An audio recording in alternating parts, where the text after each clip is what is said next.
Igual, chiquillos, cualquier cosa que sepan nos avisan, porque por lo general le avisan a los papás antes que a nosotros, así que Profe, una pregunta. dígame. Eh, Respecto a la tarea que mandó sobre los isótopos, ¿lo vamos a revisar ahora o no?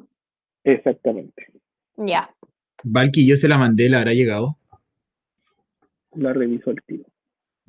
Oiga, profe, Dígame, Diego. en esos 8 isótopos o sea, en esos 8 elementos que tenían un solo isótopo, según yo, Ya. el sodio tiene como 23. O sea, Lo que tiene pasa es como que yo les 20, pedí así, el caleta. isótopo natural estable. Hay algunos que tienen muchos isótopos, pero solo uno es estable. Ah, ya. Ya, Esa es y la en eso, diferencia. que yo había encontrado como más, pero eran como los elementos raros, esos, como los que crean en laboratorio. Ah, sí. Por Bueno, ejemplo, primero Mateo. por ejemplo, el organezón, el ñoyo, el mendelevio, el lantano, el itrio. Bueno, es igual está la tabla periódica, pero se crean en el laboratorio más que nada. Hay elementos, por ejemplo, que no existen así como en la naturaleza, sino que se forman por la desintegración de núcleos. Esos son los que, y eso incluso igual tienen algunos isótopos, pero recuerden que hay química teórica y química práctica. Entonces, la química teórica te determina algunos isótopos y esos son los que te ayudan a identificarlos después.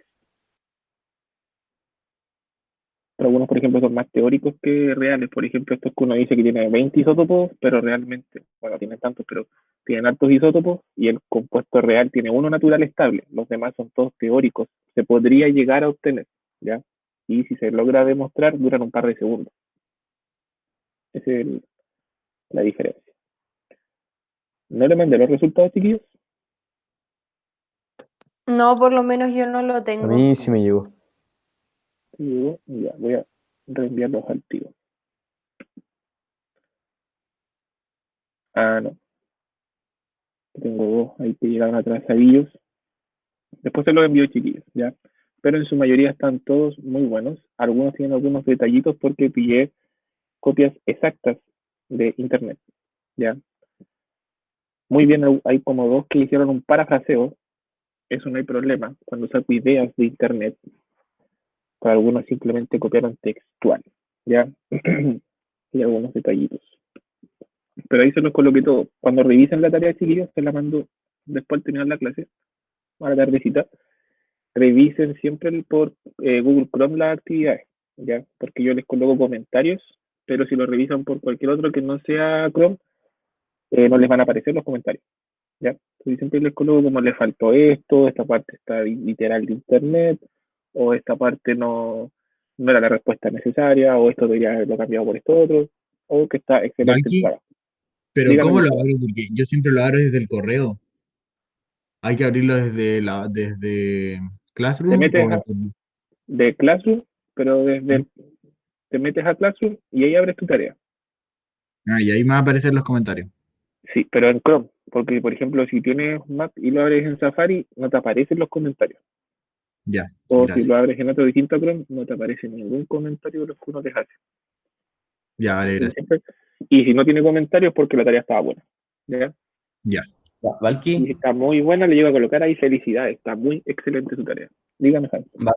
la mía no está como calificada o no me aparece nada. No la he La mía enviado. No me ha tampoco. llegado. La mía tampoco.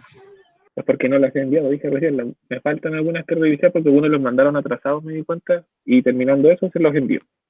Si no, los que lo enviaron atrasados les va a llegar en blanco con 0 puntos. Y después no se las puedo cambiar. Ah, ¿Ya? brígido. Así que después se la envío. Lo tenía revisada, pero algunos la entregaron después. Ya, chicos. Lo que hicimos es una breve respuesta de la tarea. A mí lo que me interesa era que tuvieran como conciencia de todo lo que estamos trabajando con los isótopos. ¿Por qué tomamos los isótopos? Porque al final de cuentas trabajamos constantemente con ellos sin darnos cuenta, ¿ya? ¿Qué tenían de característica especial los isótopos?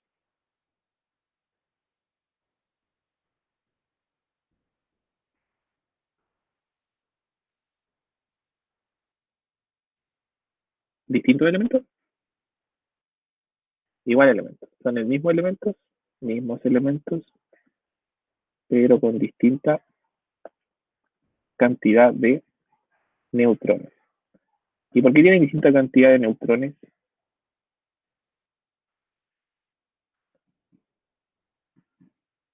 ¿Para qué ocurre esa diferencia? ¿Qué pasa en el átomo?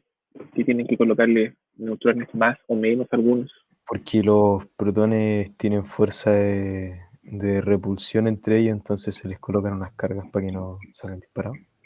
Excelente. Muy bien, Diego. Que como los protones se quieren repeler porque son todos positivos, no pueden estar confinados en un espacio tan pequeño. Entonces, el átomo tiene los neutrones, que son neutros, no tienen carga, y ayudan a separar a estas cargas iguales para que no se repelan. Por lo general, un átomo estable tiene que tener la cantidad de neutrones igual a la de los protones. Si las tienen la misma cantidad, es súper estable. Pero cuando empieza a diferenciarse esa cantidad de neutrones y protones, ya automáticamente lo desestabiliza. Y se empiezan a formar átomos más inestables.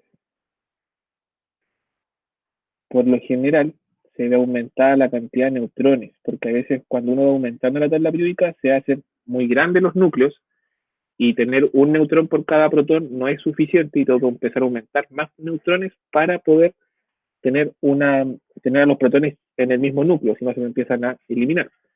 Pero a veces pasa que al ser tan inestables, empiezan a emitir energía. Y es donde aparece la radiación. Emitir energía.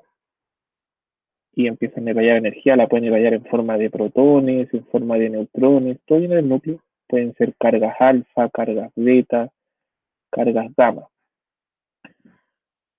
Y todas estas son como balitas, porque llegan de un núcleo, por ejemplo, que tiene mucha diferencia de neutrones con protones, y tenemos un núcleo estable, por ejemplo, y como este ya no aguanta más la separación, ¡pum!, elimina una carga. Y esta carga llega como una bala a desestabilizar a este otro núcleo y empieza a desestabilizar todo lo que tiene a su cercanía. Por ejemplo, lo que pasó para el accidente de Chernobyl, hubo demasiada liberación de estos tipos de energía, eran puras balitas, y llegaban a los núcleos de la piel, por ejemplo, y lo empezaban a descomponer, y con el paso de los días iban viendo todas estas quemaduras y descomposiciones corporales por este problema de que se desestabiliza. Pero ¿de qué depende esta desestabilización? De la diferencia. Ustedes vieron que se utilizan hartos componentes, eso me gustó de las tareas, que hubieran distintas explicaciones. Se ocupan en medicina, en la agricultura, en la agronomía, se ocupan para hacer exámenes, se ocupan también para la parte industrial, para muchas cosas se ocupan los isótopos, ¿ya? Por lo general se ocupan isótopos pequeños para que no sean tan inestables, y algunos más grandes que se utilizan para poder utilizarlos como energía. El que yo les pedí era el uranio. ¿Qué tenía de especial el uranio que lo hacía tan inestable? Era la cantidad de isótopo- electrones presentes. El ¿Electrones? isótopo La masa, isótopo 35 tenía menos neutrones. ¿Cómo de nuevo, por favor? Que una nos masa hablaron muy con... grande. Tenía menos neutrones. El isótopo 35 tenía 3 menos que el normal. Ya. Entonces, esa diferencia de neutrones es la que provocaba la inestabilidad. Ya, eso es lo que necesitaba que me explicara. Que la diferencia de neutrones provocaba la inestabilidad. El átomo de uranio no es tan inestable por sí solo, ¿ya? No es que tengamos el uranio y va a andar irradiando energía en todo momento. Mucha gente incluso le tiene susto, piensa que es un material incluso así, como lo muestran en Los Simpsons, que es como una tableta luminizante casi. El uranio no es tan radioactivo, pero sus isótopos son más radioactivos. Pero es más fácil desestabilizarlo para que me dé más energía y se desestabilice. Pero el problema que tiene el uranio es la diferencia que tiene con los protones. ¿Alguno tiene ahí la cantidad de protones y neutrones que tiene?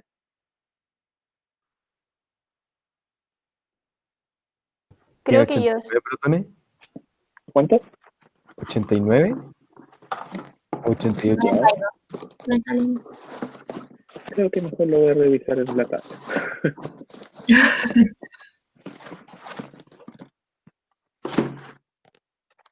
¿Se acuerdan de la tabla que les recomendé la otra vez? A los gases nobles. Ah, No, la tiene tablita. ¿Cuánto tiene? 92 protones. Y 147. 92 protones y 140 y 6. O sea, dice entre 142.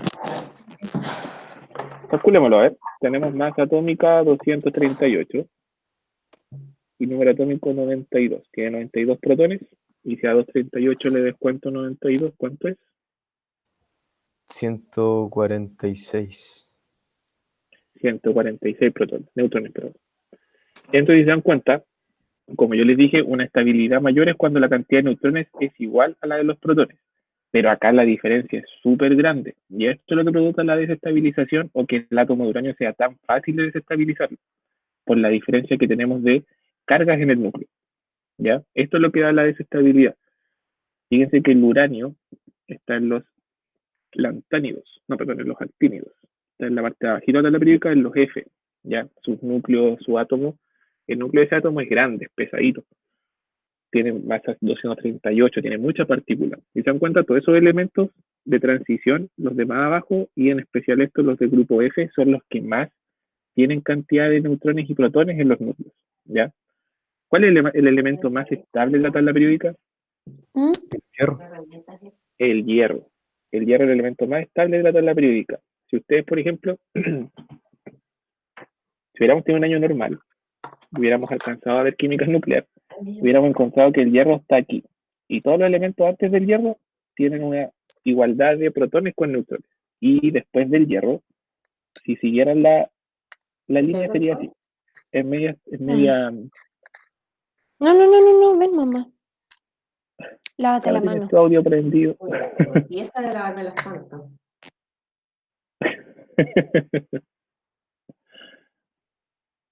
Entonces, después del hierro, esto se va todo para acá y nos sigue una estabilidad normal, porque empiezan a crecer mucho los núcleos. Entonces, cambia todo para allá. Entonces, se toma como que el hierro, todos los elementos quieren ser como el hierro, se estabilizan como el hierro. Pero después, como empieza a aumentar la cantidad de neutrones, porque los núcleos se vuelven más pesados, empieza a desestabilizar la proporción protón-neutrón. Y esa proporción es la que se busca con la energía y empezar a desestabilizarlo y poder sacar energía. Por ejemplo, el uranio se encuentra en mucha cantidad en la Tierra y con un poquito de uranio podemos tener mucha energía, porque por esta desproporción le tiramos un par de neutrones, ¡pum!, se descompone fácilmente y la energía que nos proporciona es súper grande con un par de gramos de uranio. No sé si alguno ha visto la serie Chernobyl. Buenísima. Es Yo la vi. buenísima. Y explica que la química que hay detrás de todo eso es súper buena. Explica muy, muy, muy bien. Entonces, es bien interesante esta parte de la química nuclear, pero es tan inestable y es tan peligrosa que igual es complicado estudiarla. ese problema fue más de soberbia casi lo que pasó, pero jugar con esto de los núcleos es demasiado complicado. Por ejemplo, en Ucrania está el colisionador de partículas, también es peligroso porque está debajo de toda una ciudad. Entonces un día pasa algo, alguna ruptura del canal, puede salir mucha energía y puede provocar explosiones bastante complejas bajo toda una ciudad. Entonces, es entretenido a veces el estudio, pero cuando uno trabaja en la parte de los isótopos es más química teórica. Prefieren agregar todos los datos en un computador y obtener resultados, porque llevarlo a la práctica igual es peligroso. Y se gasta mucha plata igual porque necesitamos mucha tecnología. Y la última, chiquillos, que es la que hablaba del carbono 14. ¿Para qué nos servía el carbono 14? Para identificar la antigüedad de sustancia. Datación La de... datación, la edad de antigüedad de un fósil. Ujú. Tiene que ser un compuesto muerto, ¿ya? No puede ser un ser vivo al que nosotros le... No puede ser un... Me concentré con la alarma. No puede ser un compuesto vivo al que nosotros le tomemos la data de vida con carbono 14. Tiene que ser un organismo muerto, ¿ya? Por eso que se utiliza para los fósiles. Pero tiene una data máxima que se le puede utilizar el carbono 14. ¿Alguien lo buscó? ¿Cuánto era el máximo de años que puede tener un organismo para ocupar el carbono 14? 3000. 3000. Harto más. Creo que menos de 50.000 años. Un poquito más. El máximo que podemos tener para sacar una data de carbono 14 es de 60.000 años. 60.000 años, hasta ahí es lo más seguro que podemos calcular carbono 14 y va a ser seguro, que el dato que estamos obteniendo es lo más cercano, ¿ya? 60.000 años de antigüedad. Pero ¿cómo llega esto al organismo?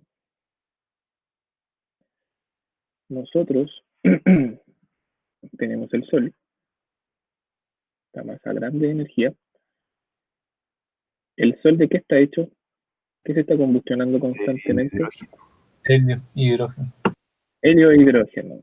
Y como tiene tanta energía, piensen que se está combustionando a full, nos libera muchas partículas que son los rayos cósmicos que le llamamos. Y estos rayos cósmicos son partículas que a veces son protones y a veces son neutrones. Y estos salen directamente disparados desde el Sol y llegan a nuestra atmósfera. Este azul es la corteza terrestre. Y vamos a colocar más clarita en la atmósfera. Esta va a ser la atmósfera. Cuando estos compuestos llegan y empiezan a chocar con la atmósfera, nuestra atmósfera, ¿cuál es el porcentaje mayor, el elemento que la forma? Nitrógeno. El nitrógeno, ¿cierto? Entonces llegan estas partículas cargadas de energía y al traspasar la atmósfera se transforman a protones. ¿Qué pasa? Tenemos el nitrógeno, este es 7, 14, 7, 14, 7, 14. Se empiezan a chocar con estas partículas y llega un punto en que este nitrógeno 14 pierde un protón. Esta es la masa normal del nitrógeno. Choca con una de estas partículas que vienen del Sol con carga energética y producen que se libere un protón y que se libere el nitrógeno. ¿Qué pasa si pierde un protón? Tiene número atómico 6 y número másico 14. ¿Qué número de la tabla periódica tiene 6 protones? El carbono. El carbono. Entonces el carbono 14 viene desde el nitrógeno. El nitrógeno es el que se desestabiliza con estas partículas que vienen del Sol, que chocan y quedan en la atmósfera. ¿Ya? Entonces, Pero, por eso que el... Valky, dígame. pero de igual se transforma un neutrón en un protón. O sea, También, que estas partículas son protones y neutrones, pero cuando llegan acá, cuando llegan a la atmósfera, algunos se transforman en protones y otros siguen como neutrones. sí, pero yo le digo Como- por el hecho de conservar el 14, porque si es que pierde uno debería ser 13. Eso es lo que... Ah, sí, pero lo que pasa es que esta energía aquí saca solo el neutrón, pero mantiene la cantidad de partículas porque suma un neutrón más. Este es un neutrón. Choca con la partícula, elimina un protón, pero el neutrón ocupa el puesto del protón. Oiga, profe, No sé si me explico un poquito para el que llega esta partícula hace que elimines un protón, entonces pasa a 6, pero el neutrón está ocupando ahora el espacio que ocupaba ahí ese protón. Entonces mantiene la masa. Ya. Dime, Mateo. que le iba a preguntar hace un rato, eso de por ejemplo, la partícula alfa, partículas beta, o emisiones alfa, emisiones beta, ¿qué es lo que emiten? ¿Qué Es significan? energía. Es como, Gamma, por ejemplo, todo eso. alfa, bueno, el nombre que se les da, que es una partícula energética que sale del núcleo, que tiene carga positiva similar a la de un protón. La beta es negativa, similar a la energía del electrón, y la gamma es neutra, similar a la del neutrón, pero son cargas energéticas, paquetitos de energía. Son como balitas de energía que salen del núcleo, que se ocurren por desestabilidad. ¿Son partículas o son energía? Son partículas energéticas. Es más energía que partícula en sí. Tómalo como energía. Ah, ya. Energía que sale para que desestabiliza otros núcleos. Por eso que son tan peligrosos. Entonces, este carbono 14 que se crea, si se dan cuenta, por eso es que se dice que es un isótopo del carbono, pero no es que el mismo carbono se descomponga ni nada, sino que viene de otro elemento que se desestabilizó. Por eso que muchos isótopos son naturales y otros que son no son estables naturalmente. Entonces está este carbono 14 y este carbono 14 pasa a formar parte del CO2. Nosotros como seres vivos emitimos CO2 y ¿quién se gana el CO2 en las plantas, ¿cierto? Entonces las plantas captan este CO2 y lo agregan a su composición. Y nosotros los seres humanos consumimos plantas que contienen este carbono 14. O también consumimos animales, carne, que contiene carbono 14 porque esos animales consumieron plantas con carbono 14. Entonces, todos los seres humanos en el planeta o cualquier ser vivo contiene carbono 14 en alguna proporción. Y se dieron cuenta que casi todos los seres vivos mantenemos la misma proporción de carbono 14 en el organismo, que es un carbono 14 por cada billón de carbono 12. Entonces, por cada billón de carbono 12, que es el carbono normal que nosotros tenemos natural, tenemos un carbono 14. Pero cuando nosotros tenemos más de esta cantidad de carbono 12, tenemos mayor concentración de esto. Entonces, todos los seres vivos mantienen como esa proporción. 1 es a un billón. Entonces, eso es lo que se estudia. Y lo que realmente se estudia es la vida media de ese carbono 14. ¿Qué significaba la vida media? ¿Cada cuánto tiempo se desintegra la mitad? Muy bien. Eso. ¿Cuánto tiempo se desintegra a la mitad? Cuando hablamos de desintegración, ¿a qué se refiere? Porque la materia no se crea ni se destruye. Ni se destruye, perdón. Que deja de ser carbono 14 y se transforma en otro elemento. Se transforma en un elemento distinto. Muy bien. Se empieza a desestabilizar y el núcleo se empieza a transformar en otros. Muy bien. Entonces, la vida media es como cuánto se demora en desintegrar la mitad. Por ejemplo, si yo tengo 100 carbonos 14, en un tiempo, en una vida media, yo voy a tener 50 carbonos 14. Entonces, es una caída exponencial. Cada vez va a estar la mitad de la mitad de la mitad de la mitad. Y el carbono 14 tiene una vida media de 5.730 años. Entonces, como la mayoría de los seres vivos contiene una cantidad proporcional que es la que vimos antes, las personas saben más o menos cuánta cantidad de carbono 14 por una masa que vamos a obtener deberíamos tener. Y si obtenemos la mitad de eso, un cuarto de eso, se relaciona con la vida media y pueden sacar ahí que tienen miles de años. Por eso, que por lo general para poder obtener eso se obtiene a través de las momias, porque se mantienen compuestos orgánicos sin modificaciones, o el más normal es a través de los huesos, porque los huesos se mantienen mucho más tiempo que los tejidos. Los tejidos son los primeros en descomponerse. El problema, como les dije, que el carbono 14 me sirve hasta 60.000 años de antigüedad. Si yo me paso de eso, no tengo una data exacta. ¿Saben cuál se utiliza para saber que algo tiene millones de años? El oxígeno 18. No. Para poder estudiar, por ejemplo, cosas más antiguas, se utiliza el uranio. El uranio tiene una vida media de millones de años y es el que ha estado como más tiempo en la Tierra. Entonces le sacan la vida media al uranio y por eso que a veces podemos obtener dinosaurios o muestras de cientos de millones de años o millones de años atrás, ¿ya? Entonces el uranio me sirve para los millones de años con la misma situación, la descomposición, la absorción y que todo presentaba una pequeña cantidad.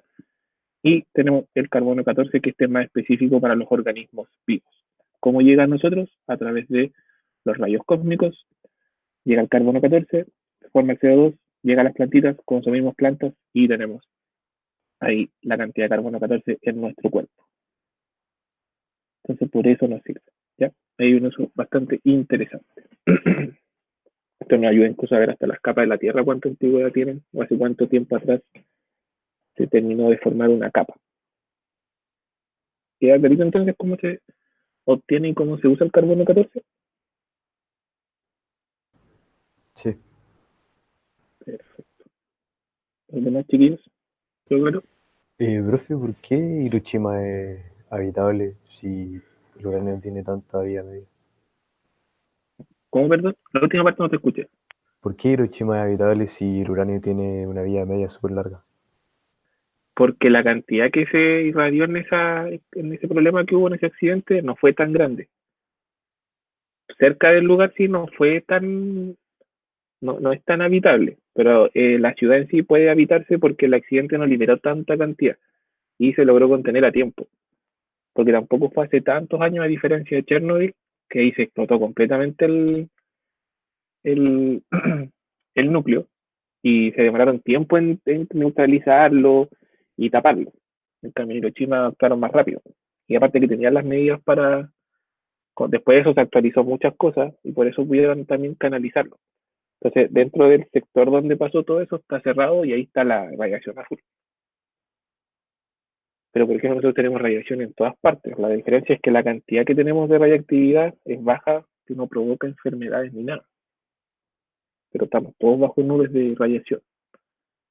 El otro día apareció, por ejemplo, de que en Noruega apareció una nube más cargada de lo normal y culparon a los rusos. No sé si lo vieron. No. Andaba ahí una alarma en París, en Noruega y no me acuerdo en qué otra parte más. Se encontraron partículas de radiación más altas de lo normal. No eran peligrosas, pero debieron haber salido de alguna parte. Y le echaron la culpa a los rusos. Y los rusos ahí estaban defendiendo que no habían hecho ninguna prueba nuclear, entonces no podían salir. Y que se está buscando qué parte del planeta está irradiando tanta radiación. Y, profe, Dígame. ¿por qué por ejemplo, de una como fuente de radiación sale luminiscencia? O Porque sea, como por ejemplo, en Chernobyl cuando salía como ese rayo de como azul hacia arriba. eso pasa porque por la reacción del núcleo de la emisión y absorción, cuando tú absorbes energía y luego pierdes esa energía, la emites y sale como fotón. Entonces ahí tienes un sinfín de núcleos que en todo momento están ganando y perdiendo energía. Y cuando la van perdiendo, la emiten como fotón, fotón, fotón, fotón, fotón. Y hay una gran concentración de fotones. Por eso que se ve esa luminiscencia. Porque los electrones están en todo momento ganando energía y perdiéndola. Entre ellos mismos se la van quitando. Y en esa vuelta eliminan puros fotones. Y no sé si vio una noticia que dieron hace tiempo en el medio, o sea, que la subieron a Instagram, que en Marte había como un brillo verde, como en la atmósfera, por el No, no oxígeno o algo lo, así. no lo ¿No lo había vio? visto. No. Búscalo y me lo mandas. Ya. Para leer ahí. Interesante. Muchas gracias, Diego. Y eso, chiquillos. Entonces ya terminamos más o menos con la configuración y sus aplicaciones. Ahora nos vamos a ir a las propiedades periódicas. ¿Qué son las propiedades periódicas? ¿Quién se acuerda? ¿Quién lo puede definir? Las propiedades de un periodo, de los elementos que pertenecen a un periodo. Ya, las propiedades de un periodo, sí, pero también estudia la de los grupos. ¿A qué se refiere con propiedad y a qué se refiere con que sea periódico? Que es que,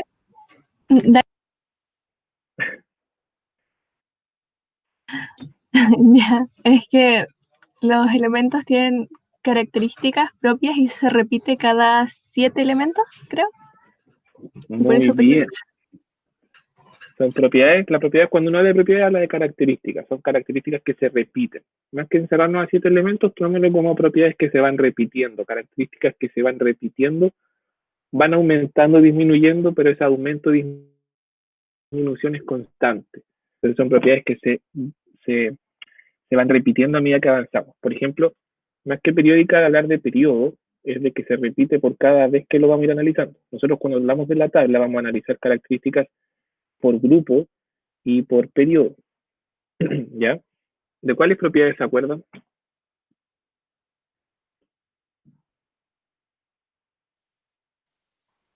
¿De qué propiedades se acuerdan? Electronegatividad. Electronegatividad, ya. Muy bien. Energía de ionización. Bien. Muy bien. La más importante de todas, la que le da Electroafinidad. ya, electroafinidad. Falta la más importante, la que le da la base a todas las propiedades periódicas. No. electronegatividad ni siquiera a veces se toma como propiedad porque no es como del átomo, es del enlace más que del átomo. Hay una propiedad que le da la base a todas las demás, la explicación. Se le resume con una Z, Carga nuclear.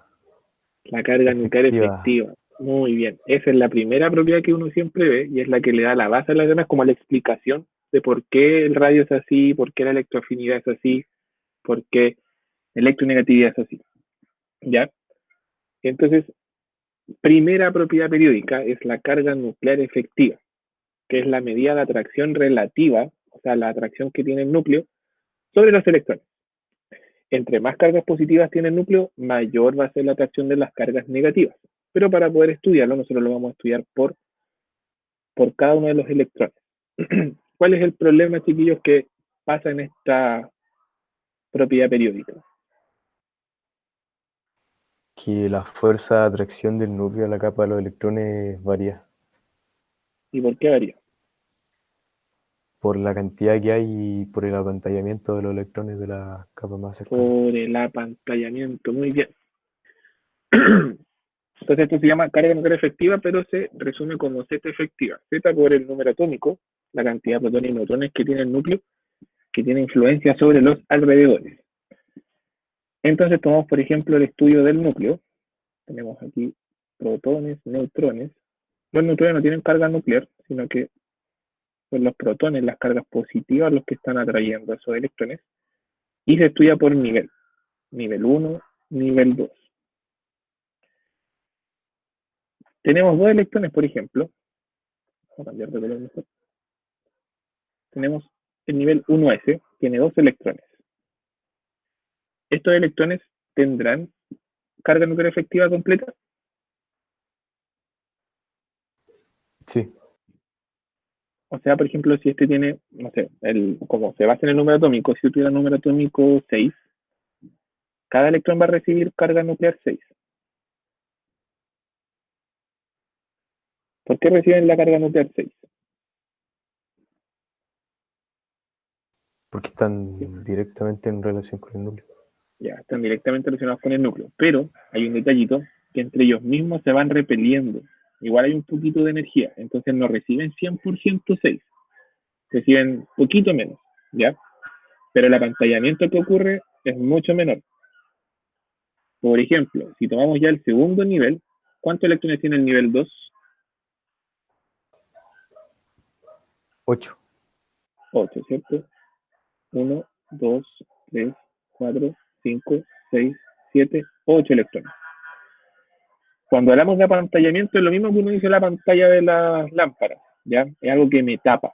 O sea que la energía del núcleo no alcanza a llegar a todos los electrones por igual, porque esta capa más interna tapa a los de una capa más externa. ¿Qué pasó con ese sector? Entonces, por ejemplo, aquí sale energía, pero este electrón me está apantallando a ese electrón. No le deja llegar la energía al 100%. Le va a llegar energía igual, pero en mucha menor cantidad por el apantallamiento que ocurre. Y aparte que ese también lo está apantallando los dos electrones de al lado. Están todos peleándose las cargas positivas, entonces estos dos de al lado también repelen un poquito y se lo quieren robar. Entonces, muchos electrones pasa esto. No les pasa a todos por igual, porque si se dan cuenta, acá tenemos solo 2 electrones y acá tenemos 8. Entonces puede que ese le tape a ese y este le tape a ese, pero estos otros electrones están ganando más energía. Pero aún así no les llega la cantidad a todos por igual. Desagradable. Entonces, este es el fenómeno que permite que algunos electrones no tengan la misma carga, el fenómeno de apantallamiento. Y este apantallamiento se va haciendo cada vez más grande a medida que nos alejamos en un nivel. Por ejemplo, si pasamos al nivel 3, ahora vamos a tener 8 electrones igual, pero estos 8 electrones que van a ver acá se van a ver más apantallados y van a recibir mucha menos energía porque lo están apantallando tanto los electrones del nivel 2 como los electrones del nivel 1. O sea, los del nivel 1 reciben sin problema, no hay apantallamiento. Un poquito entre ellos, pero súper bajo. Luego viene el nivel 2, que tiene un poquito más de apantallamiento porque los dos electrones internos le roban un poquito de energía. Y ya del nivel 3 en adelante el apantallamiento es mucho mayor. Porque ya empiezan a pantallarse excesivamente entre ellos. Ahí tienen casi un electrón que apantalla al otro. Entonces la carga que llega acá es mucho menor. No piensen que el apantallamiento los deja sin nada de energía, les llega igual, pero mucho menor. Y si ya nos vamos a niveles mucho más lejos, cada vez tenemos más apantallamiento y menos energía, menos carga nuclear efectiva, ¿ya? Porque lo que se mide es la carga nuclear que le llega al electrón, cuánta carga positiva le llega. Entonces, de esto va a depender que, por ejemplo, el átomo sea más grande, sea más pequeño, sea más fácil sacar electrones, sea más difícil sacar electrones. ¿Se entiende entonces lo que es la carga nuclear? Sí. Muy bien. Los que están en PRIU alguna vez vieron lo de las reglas de Slater. No. ¿No? Ah, ya. No, que una preguntita nomás. Es que lo estaban viendo, que a veces lo ven en los PRIU. Los pasan en la universidad, sí. Son medias complicadas. Se las intenté enseñar al matemático la semana pasada y casi se murieron. Entonces, en la universidad ahí les pasan un poquito, que es para calcular cuánto apantallamiento hay por cada electrón. Yo puedo tomar un electrón y ver cuánto apantallamiento tiene. Son un par de requisitos. Pero nos vamos a saltar esa parte. Entonces, recuerden, mientras más alejado esté el nivel, más apantallamiento va a haber, menor carga nuclear efectiva. Piensen que cuando ustedes le colocan una pantalla a la lámpara, igual les llega un poquito de luz, pero en menor cantidad. Lo mismo pasa acá. Mientras más nos alejamos del núcleo, menos energía vamos a recibir desde el núcleo. Pero si este núcleo tiene mayor cantidad de cargas positivas, va a aumentar la carga nuclear. Entonces, si nosotros lo analizamos acá, están viendo la tabla, ¿cierto? Sí. Si lo vemos entonces acá en la tabla, si lo vemos, por ejemplo, por grupo, cuando bajamos en un grupo, la cantidad de niveles va aumentando. Entonces, mientras más abajo, más apantallamiento hay. Entonces, en un mismo grupo, la carga nuclear efectiva disminuye. Porque como estamos aumentando tantos niveles, imagínense acá ya hay 7 niveles, o sea, hay 6 niveles internos que me están tapando, la carga que le llega al último electrón, por ejemplo, acá es casi nula. Ese átomo ni debe sentir que tiene un electrón girando en su último nivel. Y eso pasa en todos los grupos. Mientras más abajo uno se vaya en el grupo, menor es la carga nuclear efectiva. Pero si nos vamos en un mismo nivel, si se dan cuenta, se mantiene la misma cantidad de niveles. Aquí estamos en el nivel 1, por ejemplo, tenemos una capita, 2 electrones. Nivel 2, tenemos la misma capita, solo que distinta cantidad de electrones. Pero ¿qué pasa con el núcleo a medida que vamos avanzando a la derecha?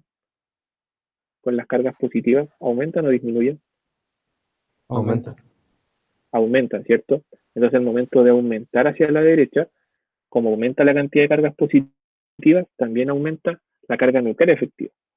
Entonces, por eso podemos determinar que la carga nuclear efectiva en los periodos hacia la derecha aumenta y hacia abajo disminuye. Entonces, los elementos que tengan mayor carga nuclear efectiva son los que están más a la derecha y más arriba. Y los que tienen menos carga nuclear efectiva son los que están más a la izquierda y más abajo. Los gases nobles no se meten mucho en esa parte, como no interactúan con nadie, siguen su periodicidad propia. Si nos vamos a una tabla, ¿cuál sería el elemento con mayor carga nuclear efectiva, sin contar los gases nobles? El flúor.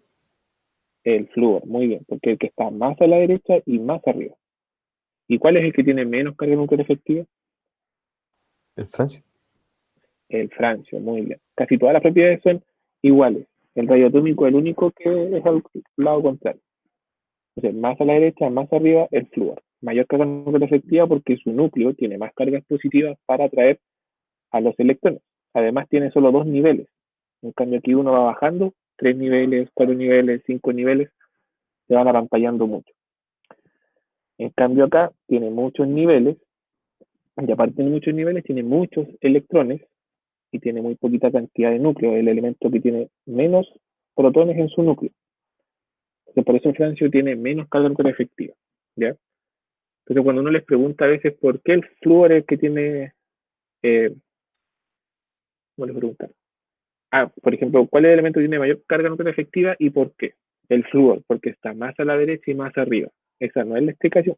Tienen que explicarlo por el apantallamiento y por los niveles de energía, ¿ya? Y cómo influyen los grupos. Y esta propiedad es la que se basa para todas las demás, ¿ya? Por ejemplo,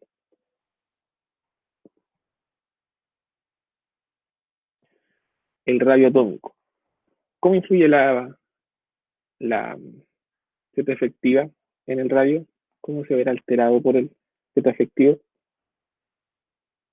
Menor radio Menos, significa que le llega mientras menos carga. unidad efectiva. Pero, Andrés, de nuevo, porque donde estaban hablando los dos Que mientras más pequeño el radio, más energía le va a llevar del núcleo los electrones. Muy bien. Mientras mayor carga nuclear efectiva, más atrae los electrones y como los atrae más, se achica el núcleo, porque está trayendo con más fuerza al último electrón. Y como lo atrae más, se hace más pequeña la esferita. Aquí, para no complicarse, uno toma como si el átomo fuera una esferita. Si se dan cuenta, cuando uno habla de radio atómico es la distancia relativa, ¿ya? Como una idea que se saca de distancia entre el núcleo y el límite externo de su nube de electrones. O sea, se toma como la distancia entre el núcleo y el último electrón. Pero para poder calcularlo de mejor forma este radio atómico, se calcula en un enlace.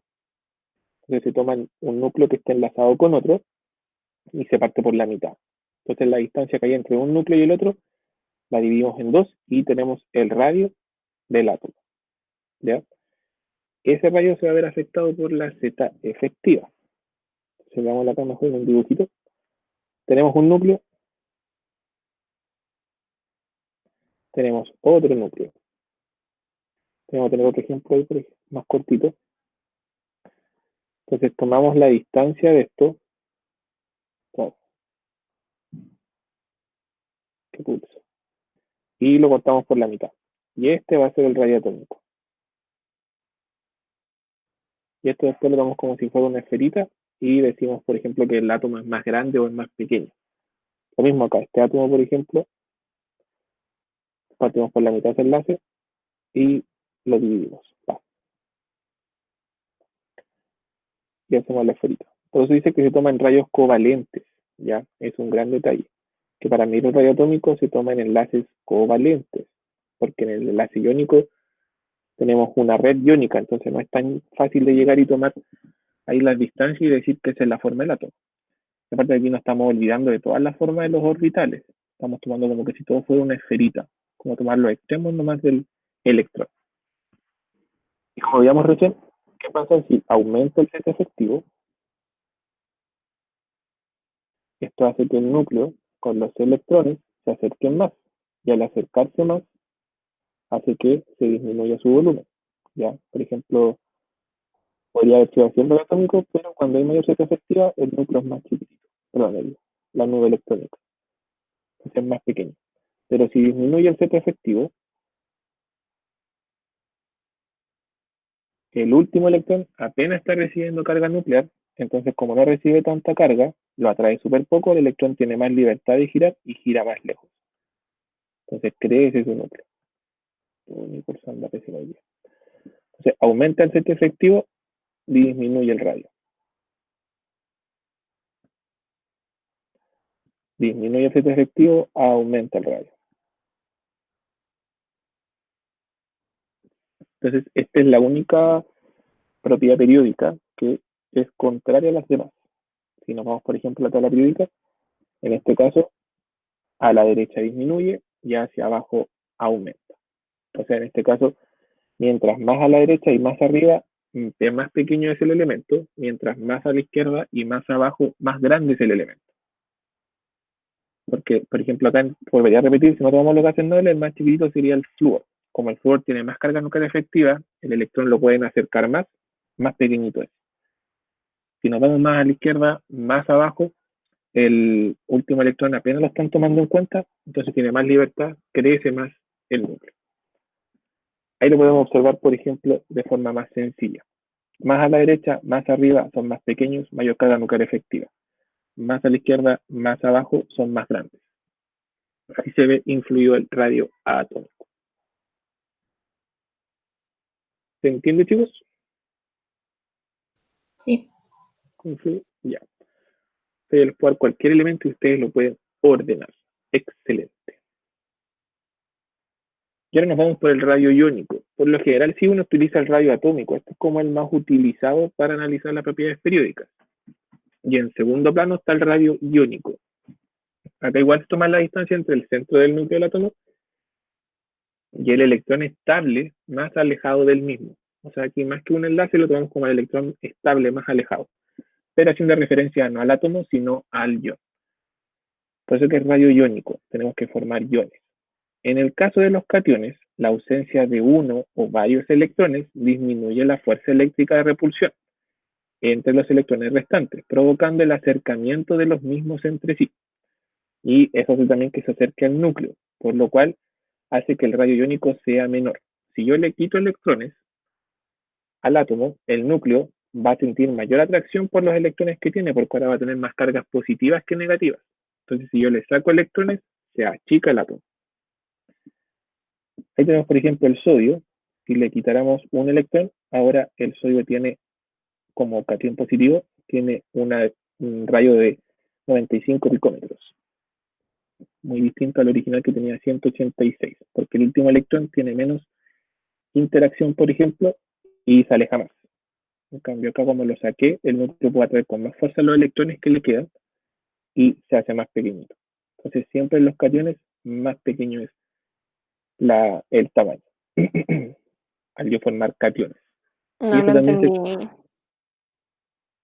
lo vuelvo a explicar. Eso tiene que ver con la interacción de la carga nuclear efectiva. Si tú tienes cargas positivas, atraes las mismas cargas en negativo.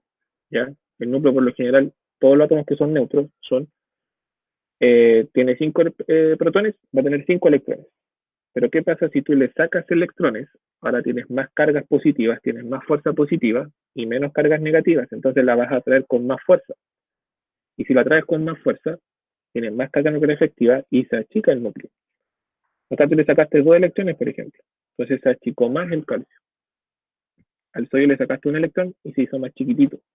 Porque como le sacas cargas negativas, el núcleo no lo alteras, tiene la misma fuerza, pero ahora tiene menos cargas negativas que atraer. Por eso se hace más chiquitito. ¿Entiendes mejor ahí?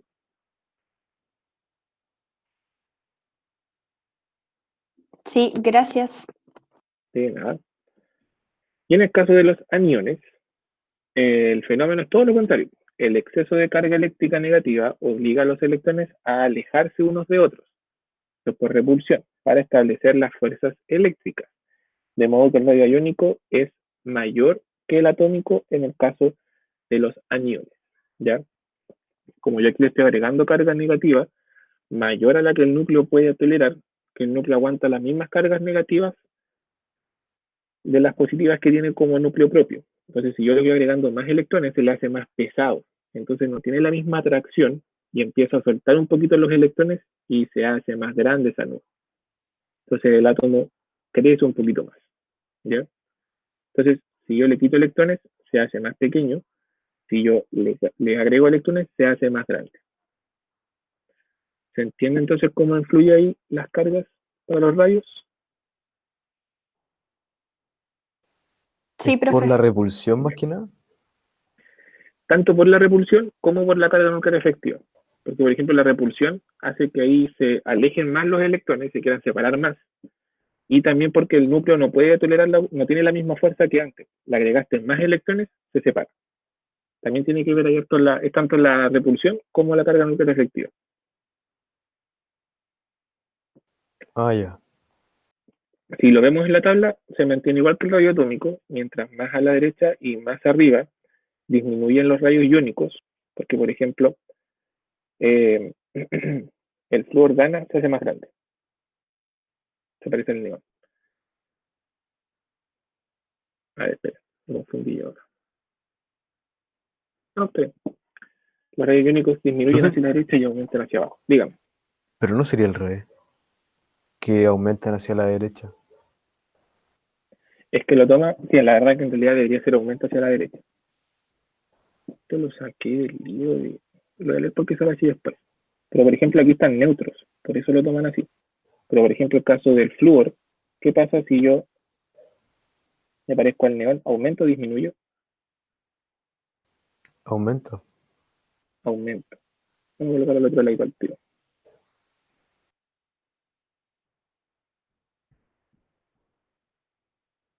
Pero no haya confusiones. hay que tener igual cuidado porque recuerda que esta aumenta, pero para los que ganan, y los de acá ganan o no. O sea, pierden.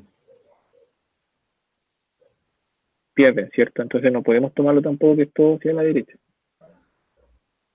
Es más fácil tomarlo si es que gana o pierde nomás. Vamos a eliminar mejor esta forma de verlo tan general.